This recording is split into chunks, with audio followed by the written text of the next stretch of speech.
Belanja negara terrealisasi sebesar Rp227,3 triliun atau 5,9% dari pagu APBN, tumbuh tinggi sebesar 25,7% year on year.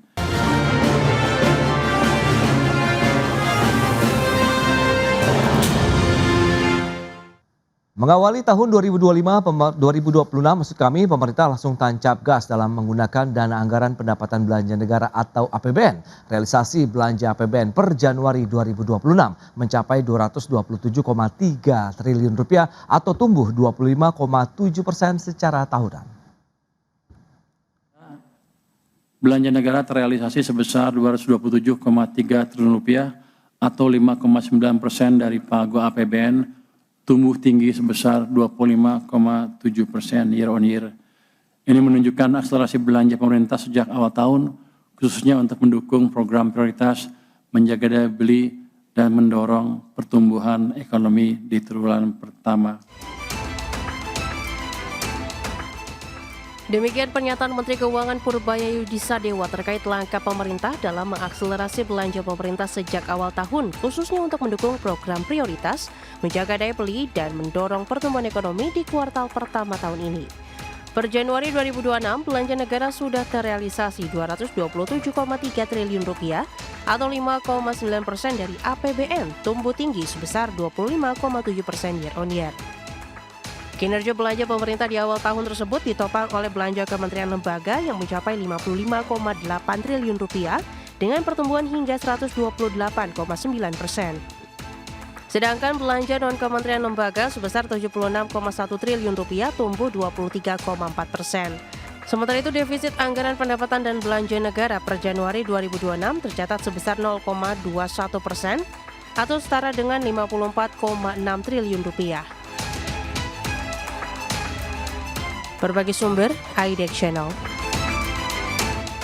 Ya, pemirsa, untuk membahas tema kita kali ini, defisit APBN bayangi peningkatan belanja pemerintah di tahun 2026. Kita sudah tersambung melalui Zoom bersama dengan Ibu Dewi Harlas, founder komunitas UKM Eksporter Indonesia. Kemudian Profesor Telisa Aulia Valianti, ekonom Fakultas Ekonomi dan Bisnis Universitas Indonesia. Langsung saja kita sapa ini. Halo, Prof. Telisa, apa kabar? Ya, baik, sehat selalu untuk semuanya. Baik, terima kasih juga atas waktu yang disempatkan. Ibu Dewi Harlas, apa kabar? Baik, terima kasih Mas. Baik, terima kasih juga atas waktu yang disempatkan. Sebelum membahas lebih jauh terkait dengan belanja negara, kita akan review terkait dengan informasi yang sudah disampaikan tadi oleh Pak Purbaya, begitu Prof. Telisa. Tadi disampaikan ada defisit juga nih untuk APBN ya di awal tahun 2025 ini 0,21% memang di awal tahun atau setara 54,6%. Bagaimana analisis Anda ini, Prof. Telisa? Iya. Seperti tadi kita sempat ngobrol ya, ini debut pertama Pak Purbaya di awal tahun karena sebelumnya kan beliau masuk dari tengah tahun. Nah, beliau ini kan ingin sangat menggenjot pertumbuhan ekonomi kita, salah satunya melalui belanja negara yang dipercepat gitu.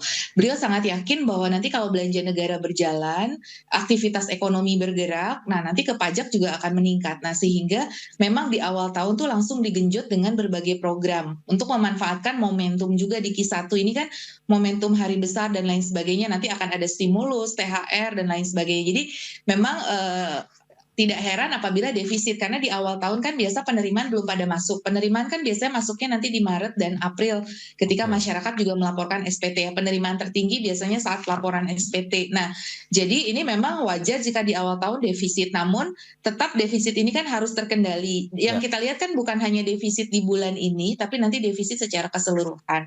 Jadi kita belum bisa menilai terlalu lengkap karena kan kita belum lihat profil sepanjang tahunnya. Namun di awal tahun ini yang kita baca adalah bahwa pemerintah sedang menggenjot spendingnya gitu. Jadi kita lihat nih debut beliau yang tahun pertama di awal tahun ini kan efeknya nanti seperti apa. Nah, mudah-mudahan spending ini memang bisa lebih mendorong lagi ekonomi kita untuk bergerak maju seperti itu. Itu ya sih yang kami baca ya dari hasil analisisnya. Oke, dari pelaku usaha sendiri Bu Dewi Harlas, ini UKM eksporter begitu ya, memang produknya untuk pasar di luar negeri begitu. Ada kekhawatiran atau bagaimana Anda menyikapi dengan defisit APBN begitu di awal tahun? Kalau dari sisi praktisi sih sebetulnya nggak terlalu berdampak ya Mas ya, karena kita kan mungkin bisa dibilang kita memang bergerak di sektor bisnis. Nah, kalau di ekspor berhubung kita ini melakukan aktivitas ekspor dengan melakukan pencarian buyer lewat internet, kita melihat ini juga menjadi sinyal positif untuk kita para praktisi, terutama apabila belanjanya itu ke sektor-sektor yang bisa mempermudah dan melancarkan distribusi, Mas. Distribusi kan kita tahu nih banyak banget komoditas-komoditas kita yang ada di luar Jawa dan kita masih terkendala di sektor distribusinya seperti itu. Baik, nah kalau kita lihat dengan pemerintah yang mengakselerasi belanja begitu sejak awal tahun untuk mendukung program-program prioritas begitu, Anda melihat ya dampaknya mulai terasa tidak sih dengan upaya menggenjot belanja pemerintah di awal tahun, kemudian nanti diharapkan mungkin ada juga insentif kah atau kebijakan-kebijakan untuk dunia usaha khususnya UKM kita begitu Bu Dewi? Ya, sebenarnya saya punya besar sekali harapan ya untuk khususnya di dunia ekspor ya, Mas ya. Karena kita lihat kalau di negara-negara tetangga itu, kita juga udah pernah menyampaikan pada saat itu, kalau di negara tetangga tuh ada yang namanya insentif ekspor untuk para pelaku ekspor. Jadi untuk para pelaku ekspor yang sudah berhasil ekspor itu akan mendapatkan semacam cashback. Nah ini akan, menurut saya ini akan sangat ngebantu dan memberikan stimulus kepada kita para praktisi ekspor untuk menjalankan ekspor lebih giat lagi gitu kalau ada cashback seperti ini. Mungkin saran saya ini juga bisa dimasukkan ke sektor belanja negara juga ke depannya gitu. Baik Ibu Dewi, nah Dr. Lisa, dengan informasi tadi yang sudah disampaikan begitu, memang diharapkan justru belanja ini juga menyasar dalam bentuk insentif-insentif yang diberikan kepada pelaku usaha khususnya UMKM. Dan Anda melihat tapi dengan defisit oke lah mungkin di awal tahun mungkin tidak memberikan dampak yang terlalu signifikan karena untuk menjaga daya beli, mendorong pertumbuhan ekonomi juga begitu ya di kuartal 1. Nah Anda melihat bagaimana dengan belanja negara per 31 Januari 2026 ini 227,3 triliun rupiah tadi. Silakan Prof. Ya. Ya, halo Prof. Telisa. Baik, nampaknya. Jadi tadi ke-mute maaf. Jadi gini, pemerintah itu kan sangat eager banget untuk mendorong aktivitas ekonomi di masyarakat melalui spending. Nah, terutama melalui program prioritas. Nah, tetapi alokasinya itu bukan berarti hanya ke program prioritas kan. Maksudnya gini, kita masih ada industri, masih ada usaha yang harus didorong. Jadi tadi kalau harapan dari para pelaku usaha kan inginnya ada insentif juga untuk dunia usaha yang diperhatikan. Dan bukan hanya dunia usaha yang di sektor prioritas. Misalkan, sekarang kan dunia usaha yang lagi banyak dapat benefit itu misalkan makanan minuman ya, karena kan fokusnya ke MBG misalkan. Nah, tapi bukan berarti yang sektor ekspor ini tidak perlu. Jadi harapannya dengan dana yang ada ini kita juga memperhatikan sektor-sektor kita yang lain yang di luar program prioritas begitu. Jadi karena kan bukan berarti makanan yang penting sektor lain jadi nggak penting gitu loh. Nah itu yang mungkin masukan kepada pemerintah agar ini lebih merata dirasakan oleh semua sektor gitu, bukan hanya sektor yang ada di prioritas. Kan selama ini di prioritas tuh MBG 3 juta rumah, KDMP gitu kan, cek medical gratis 4 itu yang utama. Nah tapi selain itu juga perlu didorong yang lain-lain. Kan kita tetap harus punya PR meningkatkan ekspor untuk mencapai target pertumbuhan 8%, ekspor kita tuh harus meningkat berkali-kali lipat. Nah, UMKM ekspor ini sangat penting. Bagaimana UMKM ini didorong untuk daya saingnya, misalkan dari sisi logistik. Berarti pemerintah harus mengeluarkan anggaran untuk insentif sektor logistik, misalkan kayak gitu. Nah, itu harus tetap diperhatikan seperti itu. Jadi, itu tetap harus diperhatikan ya. Seperti itu. Jadi artinya bahwa alokasi anggarannya bisa direview lagi, masukan-masukan dari stakeholder di luar program prioritas apa juga yang diperlukan gitu loh. Dalam bentuk tax expenditure juga. Tax expenditure itu insentif bisa ya, atau bentuknya subsidi, atau bentuknya ada capacity building expenditure dari pemerintah untuk mendorong misalkan UMKM bagaimana terhubung dalam global supply chain, atau misalkan bagaimana nih UMKM menghadapi tarif yang lagi bergonjang-ganjing ini. Karena kan UMKM kita banyak juga yang menjadi vendor untuk industri tekstil, garment, furnitur, ataupun sektor-sektor yang ekspor ke Amerika misalkan kayak gitu. Nah ini bagaimana menghadapi gonjang-ganjingnya, ada sosialisasinya. Jadi selain dari untuk anggaran sektor prioritas, harapannya juga ada anggaran-anggaran pendampingan agar usaha kita ini tetap bisa berkembang dan menghadapi challenge yang lagi ada di depan mata ini, seperti itu. Baik, nah lantas bagaimana terkait dengan rencana peningkatan belanja negara di tahun ini di tengah bayang-bayang defisit APBN yang semakin melebar begitu karena kita lihat dengan tren beberapa waktu terakhir. Kita akan bahas nanti di segmen berikutnya. Kita akan jeda sebentar, Prof. Telisa dan juga Bu Dewi Herlas, dan pemirsa kami akan segera kembali sesaat lagi. Ya, terima kasih Anda masih bergabung bersama kami dalam Market Review pemirsa, dan berikut ini kami akan sampaikan sejumlah data, kita akan cermati bersama seperti apa sih realisasi dari belanja negara kita begitu ya. Kita akan lihat bagaimana realisasinya di awal tahun 2026, tadi juga sudah kita ulas begitu ya. Kali kalau kita sandingkan dengan tahun 2025 180,8 triliun atau 5% dari APBN. Sementara di tahun 2026 ini sudah menyentuh 227,3 triliun rupiah atau 5,9% dari target APBN untuk realisasi belanja negara di Januari 2026. Dan bagaimana kita akan cermati dari sisi realisasi APBN secara keseluruhan. Ya, pendapatan negara baru 9,5% atau 172,7 triliun rupiah. Ini penerimaan negaranya ada dari sisi pajak 116,2 triliun, tumbuh 30,7%, bea cukai 22,6 triliun rupiah. Sementara belanja negara yang sedang digenjot tadi yang sudah disampaikan oleh Pak Menkyu, Pak Purbaya, begitu 227,3 triliun atau 25,7% dari sisi pertumbuhannya. Sementara untuk belanja negara terdiri dari kementerian, lembaga, dan non-KL. Yang paling tinggi memang belanja kementerian lembaga tumbuh 128,9% atau 55,8 triliun. Sementara non-KL-nya 76,1 triliun atau 23,4%. Sehingga ada defisit APBN tadi 54,6 triliun atau sekitar 0,21%. Itu dia beberapa data yang sudah kita sampaikan, dan kita akan lanjutkan kembali perbincangan bersama dengan Prof. Teresa, kemudian juga Ibu Dewi Harlas. Ya, dengan beberapa data tadi yang sudah disampaikan, Prof, lantas bagaimana kalau misalnya ya kita lihat penggunaan kemudian perencanaan belanja negara begitu di tahun 2026 ingin mengenjot di awal kuartal 1 2025. Ini plus minusnya seperti apa nanti, Prof Teresa, silakan. Iya, jadi sebenarnya bagus banget ya.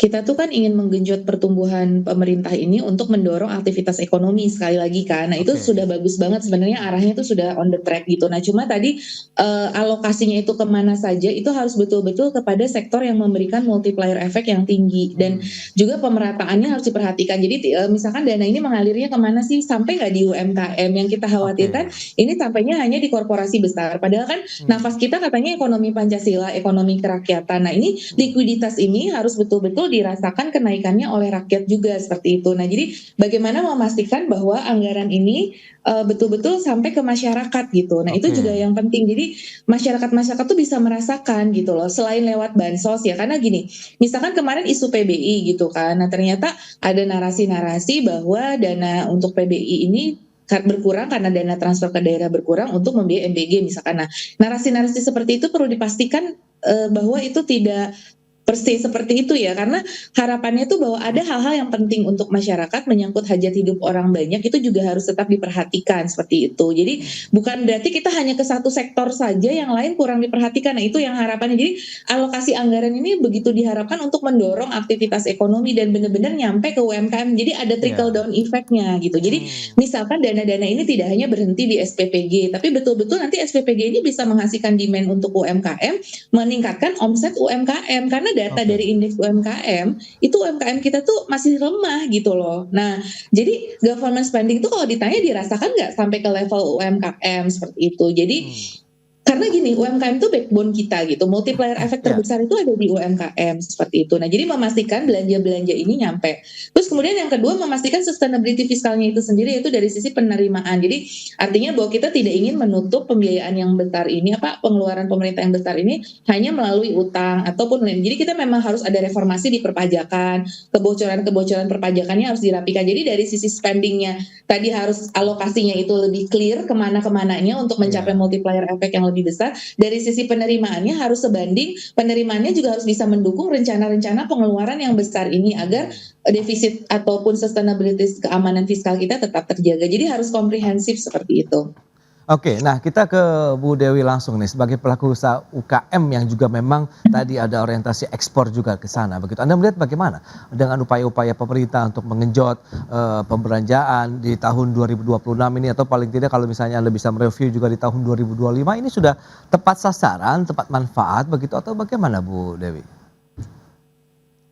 Iya, jadi kalau menurut saya sih ya sebagian besar memang sudah tepat sasaran ya. Cuman dari sisi grassroots nih, kita dari level grassroots-nya tuh benar tadi yang disampaikan oleh Profesor Telisa, bahwa kita masih butuh amat sangat banyak support dari pemerintah, terutama di sisi kita praktisi ekspor. Seperti kita ketahui, problem utama kita terbesar adalah dari sisi logistik, di mana kita pernah dapat mencari sumber daya alam itu dari daerah Sulawesi, tapi setelah kita lihat ternyata biaya logistik dari Sulawesi sampai ke pelabuhan internasional dan biaya logistik dari Indonesia sampai ke negara tujuan itu bahkan lebih mahal biaya logistik di dalam negeri gitu loh.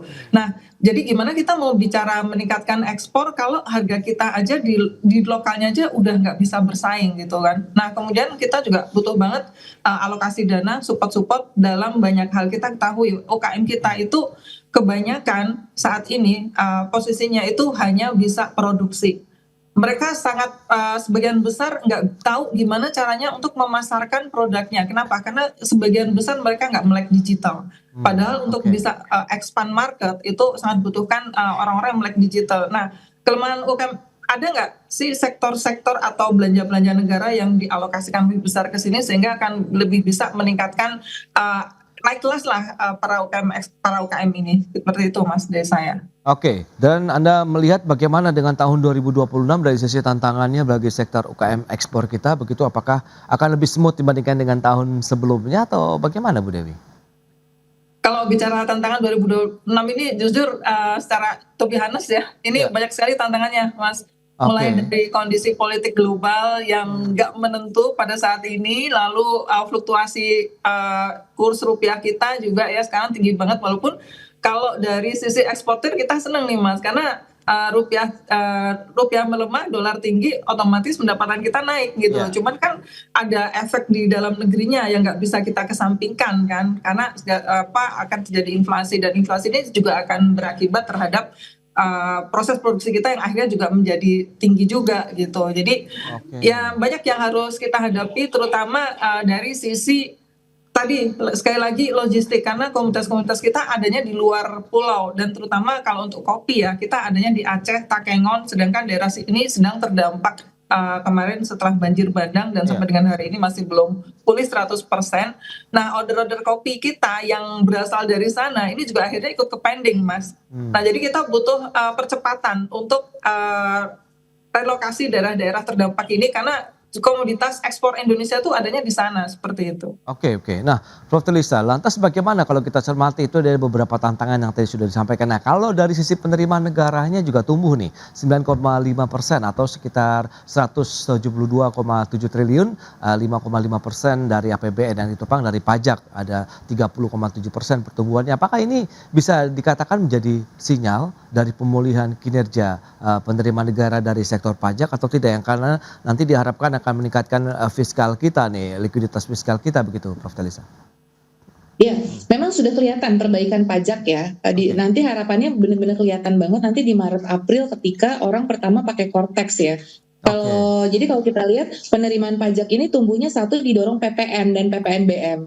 Nah, PPN ini kan sebetulnya signal pemulihan ekonomi nih. Biasanya kalau PPN naik itu artinya ekonomi udah recover, pertumbuhan memang naik gitu kan. Terus di sini juga di PPN ini ada perbaikan manajemen restitusi. Jadi kemarin tuh kan sempat ada kebocoran pajak dari restitusi yang terlalu besar. Nah, sekarang restitusinya tuh diaudit agar benar-benar lebih sesuai. Nah, itu juga yang membantu kenapa di Januari ini peningkatan pajak secara neto itu bisa tumbuh sampai 30,7%. Namun PPHOP dan PPh 21 ini masih turun ya saat ini di Januari, tapi nanti di Maret April harusnya itu meningkat. Karena orang dengan Cortex itu kemungkinan pelaporannya juga akan menjadi lebih tinggi gitu. Nah, ini harapannya itu bisa terus terjaga. Cuman yang jadi catatan kalau di pajak sih sebenarnya oke dengan adanya Cortex. Nah, yang jadi catatan itu nanti di kepabeanan dan cukai. Karena kalau misalkan kita lihat justru kalau cukai ini kita turun 12,4%, biaya keluar turun 41,6%, biaya masuk turun 4,4%. Jadi malah ada penurunan gitu. Kalau pajak sih oke ya, tapi kalau di cukai ini dipengaruhi oleh penurunan produksi. Mungkin kita perlu cek lagi bagaimana industri tembakau kita, meskipun cukai bukan alat utama dari penerimaan ya. Cukai kan lebih ke eksternalitas negatif yang ingin kita tekan, tapi mungkin itu perlu kita evaluasi kembali. Kemudian juga meningkatnya impor tarif MFN 0%, utilisasi FTA, dan ini juga biaya masuk ini dan biaya keluar ini kan karena ada tarif-tarif kemarin itu ya. Nah, ini sudah mulai terlihat dari data kita yang di biaya masuk ini sendiri itu mengalami penurunan. gitu penerimaan bea masuk kita akibat adanya impor tarif yang nol gitu loh. Nanti kan beberapa tarif akan nol ya. Kita nih dengan perjanjian kemarin gitu. Iya, nah itu juga akan menurunkan gitu di sisi penerimaan bea masuk. Walaupun itu tidak besar ya dalam share-nya, share kita itu di Januari itu misalkan 22T gitu penerimaan kepabeanan cukai dibandingkan dengan pajak yang ratusan T gitu. Memang belum seberapa, tetapi artinya bahwa kedepannya dengan adanya ketidakpastian global dan tarif ini bisa menekan juga gitu di sisi cukai dan bea masuk ini gitu. Itu juga perlu jadi perhatian. Terus PNBP, nah PNBP juga perlu untuk digenjot ya. Penerimaan PNBP ini yang tumbuh itu adalah PNBP dari KL dan Minerba gitu, dan pendapatan BLU. Tapi yang SDA Migas dia terkontraksi gitu. Nah itu mungkin yang SDA Migasnya bisa kita kejar lagi gitu ya.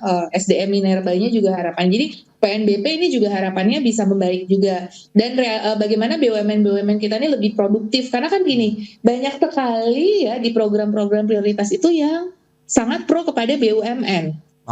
Ya, memberikan banyak lahan untuk BUMN. Nah, seharusnya ini bisa memperbaiki dividen BUMN juga gitu loh. Sumbangan BUMN itu bisa meningkatkan PNBP. Nah, BUMN kan nanti dengan adanya Danantara jadi lebih sehat nih. Nah, itu harapannya juga bisa menjadi sumber penghasilan negara seperti itu. Jadi jangan hanya dikasih tambahan proyek, tapi juga harus ada tuntutan dari tambahan kinerjanya, sumbangan untuk negaranya gitu dari BUMN ini melalui Danantara juga atau melalui PNBP secara langsung gitu.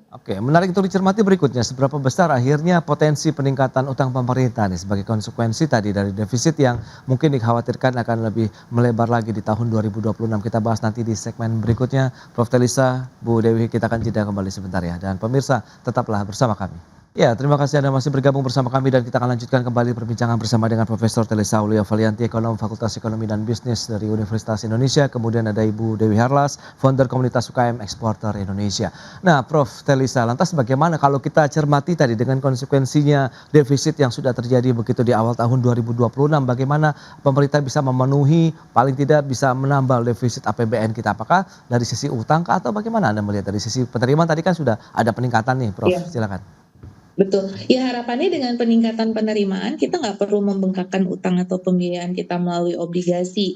Harapannya melalui obligasinya bisa berkurang atau melalui utang luar negerinya juga bisa berkurang. Kita harapannya, ini kan target di APBN pembiayaan utang itu sekitar 832 T, realisasi Januari 127,3 T. Nah jadi kan pemerintah menyampaikan bahwa pemenuhan pembiayaan utang itu akan terkendali melalui langkah antisipatif dan aktif cash and debt management untuk menjaga ketersediaan kas yang memadai. Jadi sebetulnya pemerintah itu ingin meminimalisir ya penggunaan utang ataupun ini diperlukan jika darurat saja gitu loh.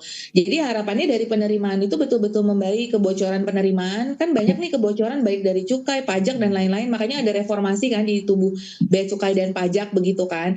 Nah itu harapannya bisa tercapai sehingga kita nggak perlu banyak nambal utangnya seperti itu. Karena bunga utang kita juga sudah banyak banget ya. Udah di 2026 ini bunga utang kita jatuh tempo tuh 533 T gitu. Jadi iya, jangan sampai itu dibayar oleh utang juga. Harapannya 533 ini bisa dibayar melalui penerimaan pajak kita atau PNBP kita yang tadi sudah kita bahas ya. Jadi itu dioptimalkan banget sehingga ini tuh the last resort aja gitu loh, bonds ataupun utang. Jangan dijadikan justru malah kebalik jadi pembiayaan utama. Bukan, justru itu the last resort ya. Kita usaha dulu dengan peningkatan penerimaan kita gitu loh dari perpajakan ataupun dari non pajak. Seperti itu tuh yang harus terus didorong gitu.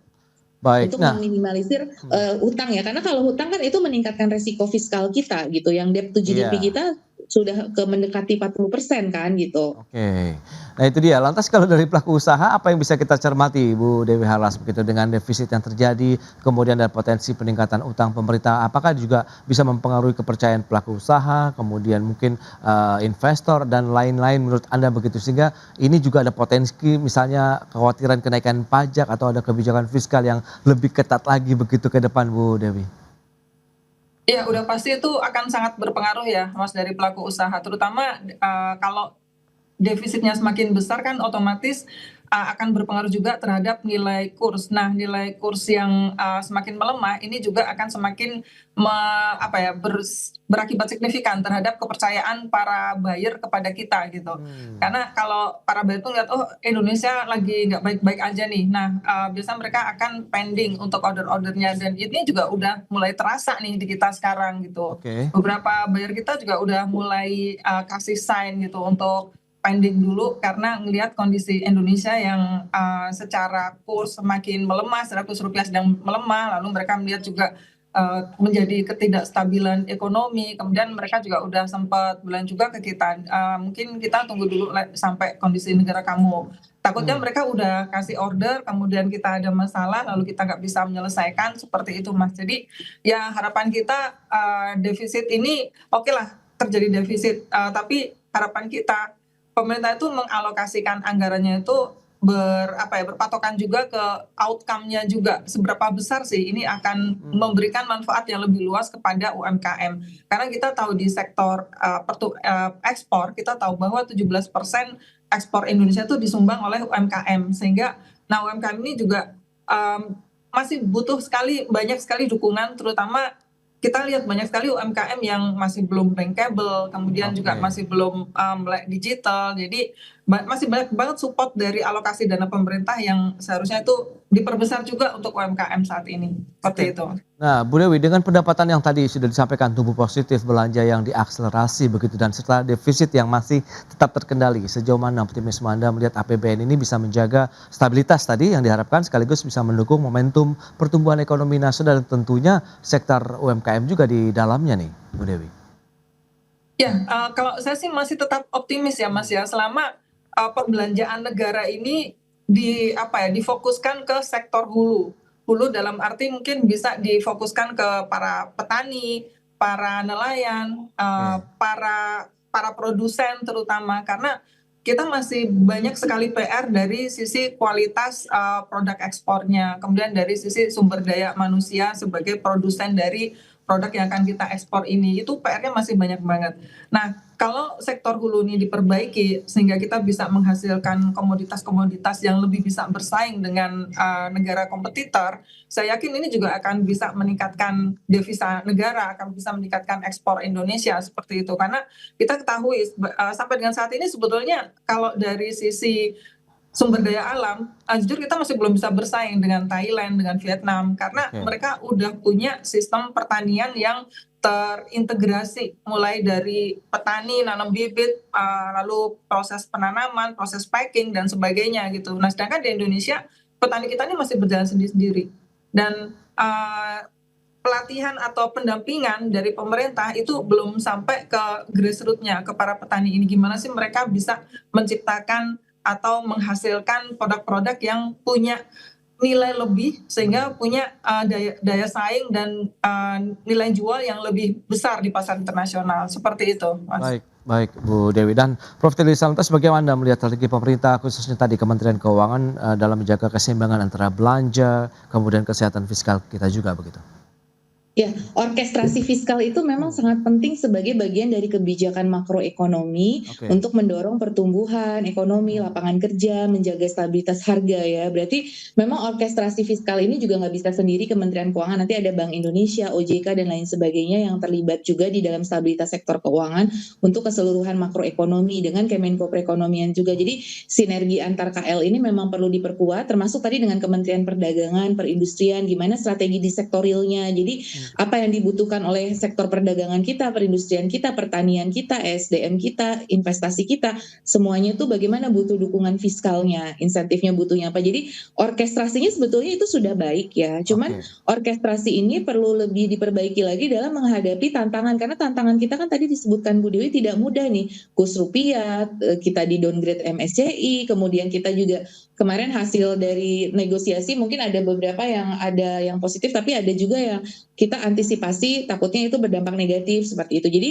untuk memitigasi semua risiko ini, sinergi kebijakan antara moneter, makro, ekonomi, pembangunan, semuanya harus lebih diintegrasikan lagi. Jadi Jadi ego sektor antar kementerian harapannya bisa berkurang dan betul-betul memperhatikan bagaimana sih masyarakat kita nih dunia usaha dan swasta ini harus diselamatkan gitu.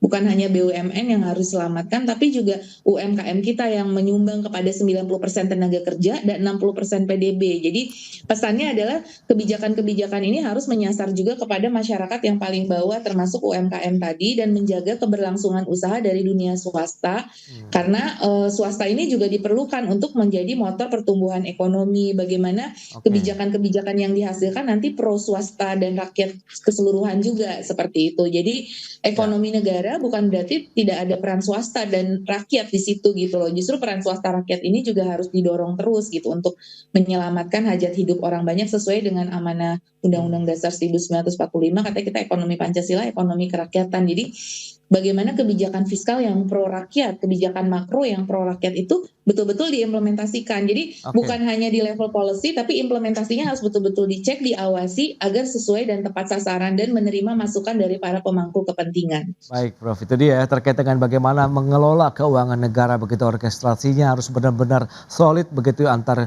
pemangku kepentingan begitu di Indonesia sehingga nanti ujung-ujungnya tepat sasaran, tepat manfaat, tepat guna juga untuk seluruh masyarakat di tanah air. Baik Prof Telisa, kemudian Ibu Dewi Erlas, terima kasih banyak atas informasi update dan juga insight yang sudah diberikan kepada pemirsa pada hari ini. Selamat melanjutkan aktivitas Anda kembali, salam sehat. Sampai berjumpa kembali, terima kasih Prof, terima kasih Bu Dewi. Salam sehat, terima kasih Mas Pras, terima kasih.